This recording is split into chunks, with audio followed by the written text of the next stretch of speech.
उम्मीद, उल्लास, उत्साह और थिरकने की बात करते हैं। गाना देसी क्यों ना हो, धुन और डांस में दम हो तो देसी ही सही, विदेशी इसी गाने पर झूमने को मजबूर हो उठते हैं। अंदाजा लग गया होगा आपको। RRR के गाने नाटू नाटू का जलवा कुछ ऐसा बिखरा कि गोल्डन ग्लोब का मंच SS राजमौली की फिल्म के इस गाने ने ऐसा कमाल किया कि इस गाने को दुनिया भर के जो सबसे शानदार गीत थे उनको इस गाने ने पीछे छोड़ा और बेस्ट ओरिजिनल सॉन्ग का खिताब अपने नाम किया।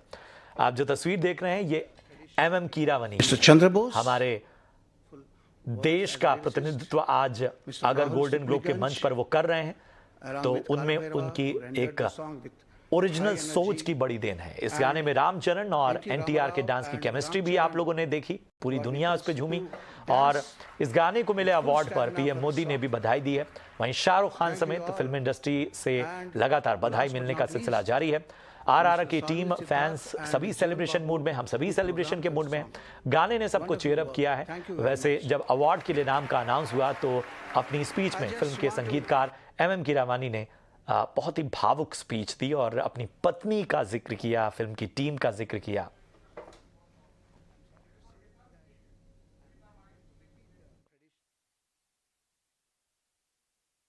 Words as a lyricist.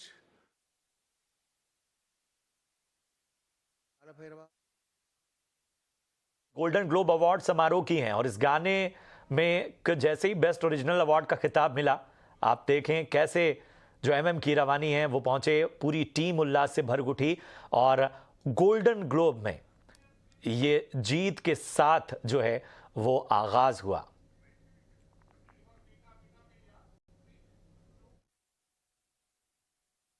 Thank you very much, HFPA, for this prestigious award, Golden Globe.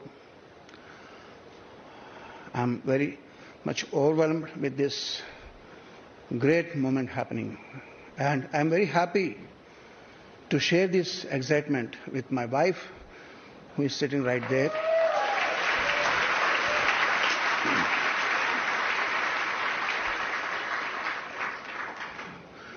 This award, it's been a practice, age-old practice to say that this award actually belongs to someone else, not me. So I was planning to not to say those words when I get an award like this, but I'm sorry to say that I'm going to repeat the tradition because I mean my words. This award belongs to, in order of priority, my brother and the director of the movie, SS Rajmouli. तो RRR का जो जलवा है वो नज़र आ रहा है और बहुत सारी बातें इस फिल्म से जुड़ी हुई हैं और ये जो सफ़र है ये वाकई एक तरह से कामयाबी की कहानी कहता है। और इस सफ़र के बाद निगाहें जो हैं वो ऑस्कर्स पर हैं, बाफ्टा पर हैं, बड़े बड़े प्रेस्टीजियस अवार्ड्स पर हैं। तो इसी पर ख़ास चर्चा के लिए हमारे साथ एक बेहद ख़ास एक्सपर्ट जुड़े हैं। आम तौर पर आप उन्हें फिल्म क्रिटिक के तौर पर जानते हैं, लेकिन मैं कहूँगा कि वो सिनेमा जीते हैं और सिनेमा पर एक ख़ास नज़रिया रखते हैं। मयंक शेखर किसी पहचान के मोहताज नहीं, जाने माने फिल्म क्रिटिक, फिल्म विशेषज्ञ। मयंक सर, बहुत बहुत स्वागत आपका। और जब RRR आज गोल्डन ग्लोब में बेस्ट ओरिजिनल सॉन्ग का खिताब जीतती है, MM कीरावानी स्टेज पर पहुंचते हैं और पूरी टीम उत्साह के साथ भरती है, तो कहा यह जाता है कि गोल्डन ग्लोब एक रिहर्सल है, एक प्रैक्टिस है ऑस्कर की तैयारी से पहले वाली। फिर भी आपका नज़रिया क्या कहता है? ये उपलब्धि सामान्य नहीं है और आगे जो है ऑस्कर की राह आपको किस तरह से नज़र आ रही है?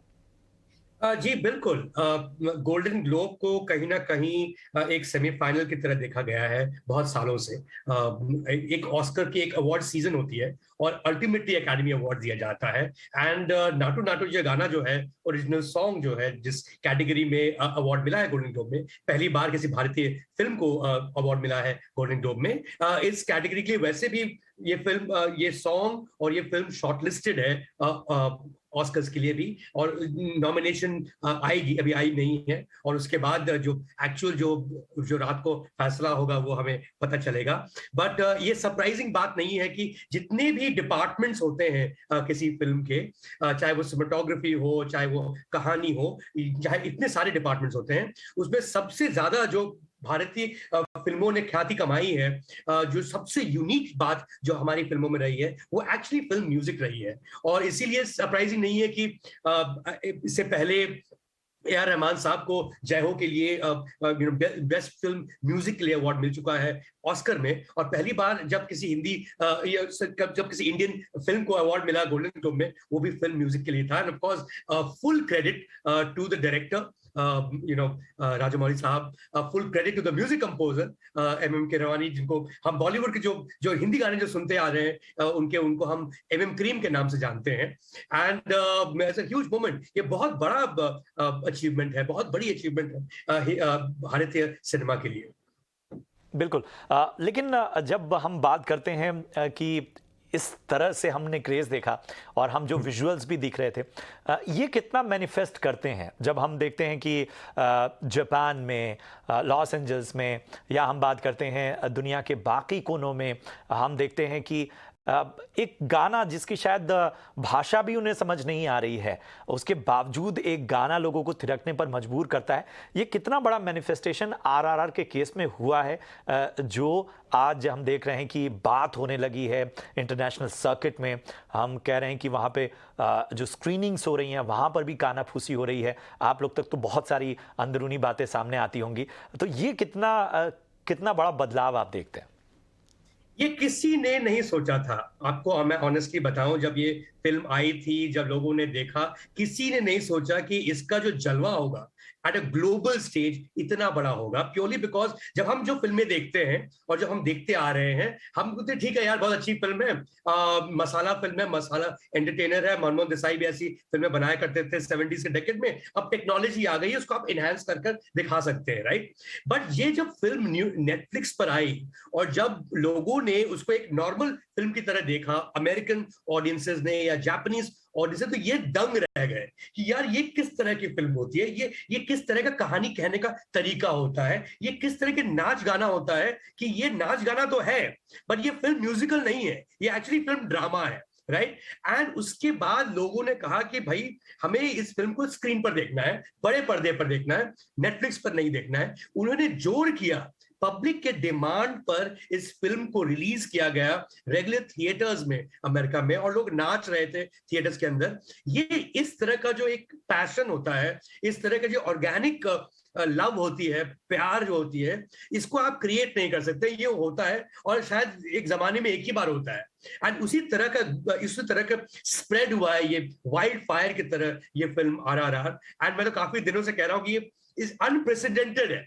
इस तरह का रिस्पांस मैंने कभी भी किसी इंडियन फिल्म के लिए इतने सालों में कभी भी नहीं देखा है। ऑफ कोर्स इसके पहले भी इंडियन फिल्म्स नॉमिनेट हुई हैं, फीचर फिल्म की बात कर रहा हूं, चाहे वो लगान हो, चाहे वो मदर इंडिया हो, चाहे वो सलाम बॉम्बे हो, पर ये जो है ये क्रिटिकल एक्लेम की तरह नहीं देखा जा रहा है। ये हार्डकोर मासी कमर्शियल फिल्म जो रेगुलर पब्लिक को इतनी पसंद आई कि ऑस्कर्स को भी जगना पड़ा, and of course Golden Globe को इन्हें अवार्ड देना पड़ा over Taylor Swift, over Rihanna, over जो इनके जो हार्डकोर जो इनके कमर्शियल आर्टिस्ट है उनको परे रखकर उनको देना पड़ा नाटू नाटू को अवार्ड। और मयंक सर, मैं समझना चाहूँगा कि हाल फिलहाल हमने देखा है, जब हम चाहे हम किसी फिल्म फेस्टिवल की बात करते हैं जिसमें हम बर्लिन की बात कर लें, हम बाकी दुनिया के फिल्म फेस्टिवल की बात कर लें, और फिर हम इस तरह के प्रेस्टिजियस अवार्ड्स को देखते हैं, तो बड़ा एक आम जो व्यक्ति है या आम सिने गोयर भी है, उसके दिमाग में होता है कि यहाँ तो साहब ये आर्ट हाउस सिनेमा या जो हटके सिनेमा जो है वहाँ एक जो है उसको जगह मिल पाएगी। और ऐसे में हम RRR देखते हैं, या हमने पिछले दिनों भी देखा कि हम जब अवतार को भी हम उसमें शामिल करें, एवेंजर्स को भी हम शामिल करें, क्या जो अंतर्राष्ट्रीय फिल्म महोत्सव हैं या अंतर्राष्ट्रीय फिल्म अवार्ड्स हैं, क्या वहां पे भी अब जो कमर्शियल फिल्में हैं, जो ज्यादा से ज्यादा दर्शक वर्ग की तक पहुंच है जिनकी, क्या वहां पर भी अब एक तरह का पैटर्न टूटता हुआ आपको दिख रहा है कि चलो साहब एक एक कुछ खास कैटेगरी ही सही, लेकिन यहां तक भी इन फिल्मों की पहुंच बनाई जानी चाहिए? जी बिल्कुल, आई थिंक वो जो एक डिमार्केशन था जो साइलोज में थे कि ये है क्रिटिकली क्लेम्ड फिल्में और ये है पॉपुलर फिल्में। इनफैक्ट वो तो ज्यादा इस देश में ही है कि यहाँ के जो अवार्ड होते हैं उसमें दो अलग कैटेगरीज ही होते हैं कि ये है बेस्ट फिल्म क्रिटिक्स और ये है best film popular. But eventually अगर आप देखा जाए तो ऑस्कर्स जैसे हुआ या ये गोल्डन ग्लोब हुआ, वहां पर कोई डिस्टिंक्शन नहीं होता है कि पॉपुलर है या क्रिटिक्स है। वहां पे वोटर्स होते हैं और वोटर्स को जो पसंद आती है, चाहे वो एकेडमी अवार्ड के वोटर्स हो या गोल्डन ग्लोब में वो जर्नलिस्ट वोट करते हैं जो कि अमेरिका में बेस्ड हो, पर वो पब्लिकेशंस जिन पब्लिकेशन में लिखते हैं वो अमेरिका के बाहर बेस्ड हो, तो वो होते हैं वोटर्स गोल्डन ग्लोब के। तो उनके लिए उनको क्या फर्क पड़ता है कौन सी फिल्म की क्या बॉक्स ऑफिस में क्या कमाया या नहीं कमाया या पॉपुलर रही कि नहीं रही, जो उनको पसंद आता है उस पर वो वोट करते हैं। एंड कहीं ना कहीं अब वो डिमार्केशन लोगों में भी हटता जा रहा है कि अगर बोरिंग फिल्म हो तो ये जरूर आर्ट हाउस होगी और इसका अवार्ड देना चाहिए, और अगर पॉपुलर फिल्म है तो इनको वैसे ही कमा चुके हैं, इनको अवार्ड देने का क्या मतलब है। आई थिंक ये हमने देखा, अब पहली बार ऐसा नहीं हो रहा है। आई थिंक एक मोमेंट था 2000 में भी, क्राउचिंग टाइगर हिडन ड्रैगन नाम की फिल्म आई थी चाइना से, और लोग इसी तरह से स्तब्ध हो गए थे कि यार ये शॉक्ड हो गए कि यार ये किस तरह की फिल्म है, ये कहानी कहने का कौन सा तरीका है। एंड कितने सारे ऑस्कर्स मिली थी उस फिल्म को। ये शायद एंड आई होप इसके बाद भी आगे ऐसे मौके आए, ये शायद इंडिया का crouching tiger hidden dragon moment हो आरआरआर, कि लोग देख रहे हैं कि भाई ये कौन सा तरीका है फिल्म बनाने का, कहानी कहने का। एंड ये बहुत ही इंटरेस्टिंग तरीका है और इसमें गाने इतने इंपॉर्टेंट होते हैं, तो गाने तो बेस्ट है ही, वो तो मिलना ही चाहिए, पर और भी अवार्ड्स मिले तो बेहतर होगा। बिल्कुल। एक आखिरी सवाल सर मैं पूछना चाहूँगा कि जब हम इतने ग्लोबल रिकग्निशन की बात करते हैं, और ऐसा नहीं है कि भारतीय सिनेमा की जो अंतर्राष्ट्रीय पहचान है वो हाल फिलहाल की है, हम गुरदत्त, बिमल रॉय, महबूब खान सभी का नाम देखते हैं, सत्यजीत रे जिन्हें ऑनररी ऑस्कर भी मिला। हाल फिलहाल हम ये देख रहे थे कि हमारी फिल्में उस स्तर की हो रही थी। हमने पोस्ट 2000 जब हम सिनेमा में एक रियलिस्टिक दौर भी हमने देखा, जहां पर कमर्शियल फिल्मों का भी एक दायरा था, और मल्टीप्लेक्स के आने की वजह से हमने देखा कि वहां पर एक ऑडियंस और डेवलप हुई, जो क्रॉस ओवर सिनेमा या जो सार्थक सिनेमा है उसकी भी ऑडियंस डेवलप हुई, या हम श्याम बेनेगल का सिनेमा देखते हैं। इसके बावजूद जो एक ग्लोबल स्टैंडर्ड्स में फिल्में होने के बावजूद, कहानी के मामले में या उसे पेश करने के मामले में भी हम बेहतर होने के बावजूद, क्या मुश्किलात थी जिनको हमने आजकल उनको कहीं ने पार कर लिया है, जिसकी वजह से हम देख रहे हैं कि ज़्यादा से ज़्यादा फिल्में जो हैं वो अंतर्राष्ट्रीय स्तर पर रजिस्टर हो रही हैं? एक तो एक्सेस की बात है, मुझे लगता है स्पेशली ओटीटी प्लेटफॉर्म्स के आने से, क्योंकि अब सब जो पूरी लाइब्रेरी सबके पास है और वो अलग अलग तरीके, अलग अलग टाइप की फिल्में, अलग अलग भाषाओं में फिल्में देख सकते हैं, और उनकी जो खुद की जो पैलेट है, खुद जो टेस्ट जो है वो बढ़ती जा रही है एक्सपोजर के साथ, उससे बहुत फायदा हुआ है। आई थिंक अगर उस तरह से देखी जाए, क्योंकि हम अवार्ड्स की बात कर रहे हैं, तो आप देख लीजिए कि सबसे बड़ा जो न्यूज जो रहा है पिछले 1-1.5 साल में या 2-3 साल में, वो है कि इंडियन डॉक्यूमेंट्री फिल्म्स को कितने अवार्ड्स मिल रहे हैं। जितने भी आप टॉप फिल्म फेस्टिवल्स ले लें, कांस में जो डॉक्यूमेंट्री फिल्म जो गई थी वो इंडियन फिल्म ने इस बार जीता है। ट्राइबेका में, अब यूएस में, टोरंटो में जो फिल्म फेस्टिवल हुई, वहां पे भी इंडियन फिल्म ने टॉप प्राइज जीता डॉक्यूमेंट्री फिल्म में। यहाँ पर भी ऑस्कर्स में भी जो शॉर्टलिस्ट हुई हैं, दो शॉर्टलिस्ट हुई हैं, एक ऑल दैट ब्रीथ्स जो कि डॉक्यूमेंट्री फिल्म है वो भी शॉर्टलिस्ट हुई है ऑस्कर्स के लिए, एलिफेंट विस्परर्स वो भी शॉर्टलिस्ट हुई है ऑस्कर्स के लिए। तो वो ये जो क्योंकि अब आपके पास एक्सेस है, आप देख सकते हैं इन फिल्मों को, उससे बहुत फायदा हुआ है।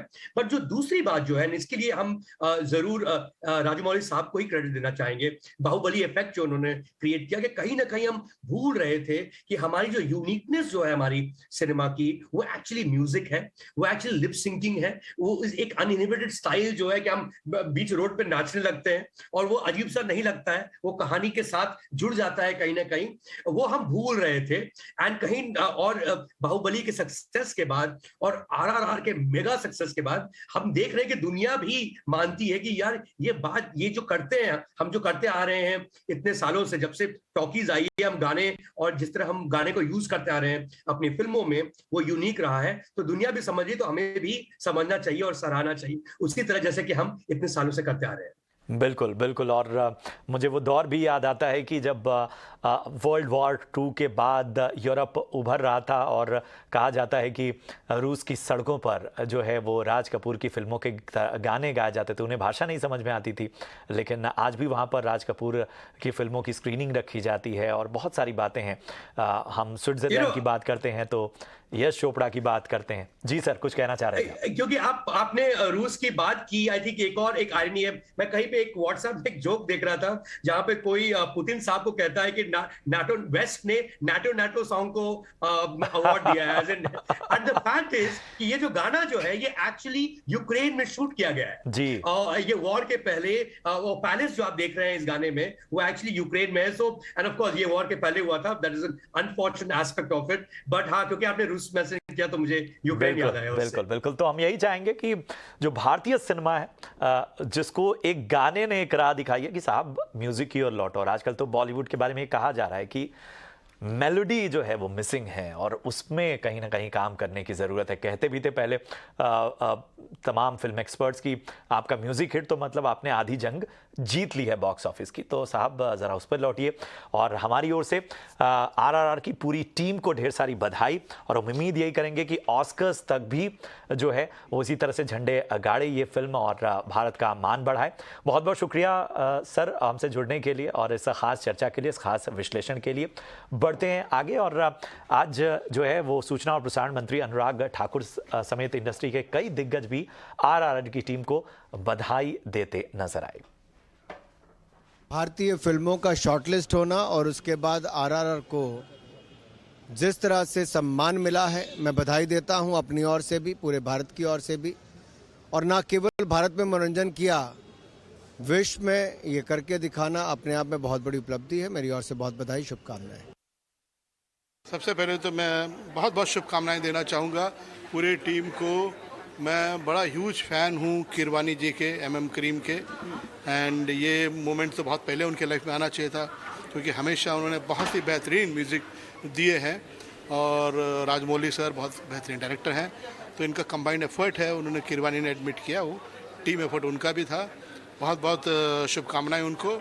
और उन्होंने सिर्फ यूनिट को नहीं, पूरे देश को प्राउड किया है। हम भी all as Indian we must feel proud. उन्होंने जो काम किया है हम गर्व महसूस करते हैं। उनको अवार्ड मिला, ऐसे लग रहा है कि हमको पूरे देश को अवार्ड मिला है।